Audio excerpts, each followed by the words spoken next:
Kubizwe amaphoyisa endaweni yesigameko emva kwephunga elibi elibikiwe. Khathi kuphenywa, amaphoyisa athole isidumbu emva kwalesicabha ezinye ezisihlanu ngaphandle kwesitolo. Amaphoyisa asitshele ukuthi izidumbu ezisihlanu ezitholakale ngaphandle bese ziqala ukonakala. Abaphenyi bezesayensi nabo bebesendaweni yesigameko namhlanje ekseni bezama ukuqoqa ubufakazi ukuze bathole ukuthi ngempela kwenzekeni. Iningi lezakhamuzi kule ndawo zisathukile ilesigameko. Kuboshwe owesilisa oneminyaka engamashumi amabili nanye ubudala kanti uzovela enkantolo kusasa ngamacala eziyisithupha okubulala. The suspect was seen with the deceased woman. She was never seen again until her body was discovered on Sunday morning.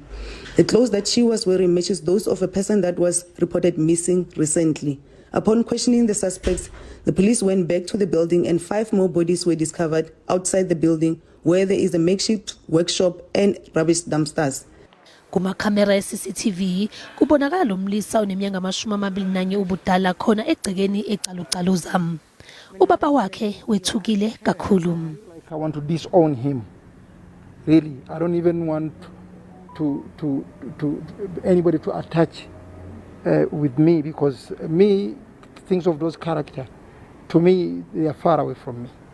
But you know, like if you got a son or a brother or a mother, people, what they don't understand, everybody is responsible for his own deeds. So I cannot be punished for my father's deeds, neither my father cannot be punished for my deeds.